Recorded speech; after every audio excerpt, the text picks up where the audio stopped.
Happy new year. Happy new year. ఏంటి మన బాలయ్య బాబు గారు డాకు మహారాజ్ లో 2 సాంగ్లు బ్లాక్ బస్టర్ హిట్ కొట్టేసినాయి.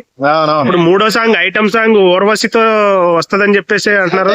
బాబీ కొంచెం నాటి అని చెప్పాలి, ఎందుకంటే బాబీ అక్కడ వాడాడు ఇక్కడ వాడాడు, వాల్తేరు వీరయ్యలో అక్కడ వాడాడు. అక్కడ వీళ్ళిద్దరికి కాంపిటీషన్ మాట.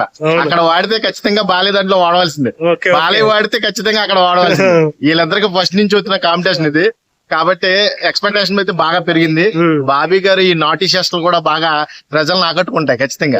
ఎందుకంటే బాబీ గారు కొంచెం రొమాంటిక్ గా ట్రై చేస్తున్నారు ఈసారి బాలయ్య గారితో. అంటే మాస్ అండ్ ఎంటర్టైన్మెంట్ జోన్ లో ఒక ఈ రొమాంటిక్ యాంగిల్ చూపించడం అంటే అది సాహసం అని చెప్పాలి. పెద్ద విషయం అది. కాబట్టి ఆ జోనర్ లో వస్తుంది. కాబట్టి బాలయ్యకి అయితే మోర్ దెన్ పీపుల్స్ తొడగొట్టే ఫ్యాన్స్ అయితే ఉంటారు ఖచ్చితంగా. ఒక సైడ్ అంతా కూడా ఉంటారు. అలా 50% బాలయ్యకి బాగా మొక్కు చూపిస్తారు. కాబట్టి ఖచ్చితంగా బాలయ్య డాక్యుమెంట్. ఇప్పుడు బాలయ్య బాబు గారి సినిమాల్లో మనం హుక్ స్టెప్ లో కొంచెం డిఫరెంట్ స్టెప్ లో మనం చూసాం చాలా సినిమాలు.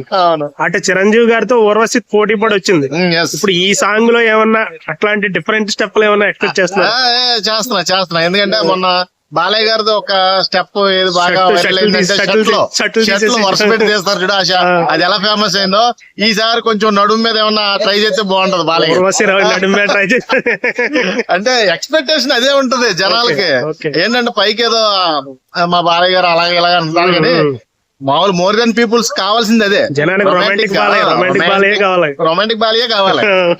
మాసే రొమాంటిక్ ఆ 2 స్టేజ్ని ఎక్స్పెక్ట్ చేస్తారు. కాబట్టి ఖచ్చితంగా డాకు మహారాజ్ అలాంటి ఎక్స్పెక్టేషన్ ఉంది జనాలకి.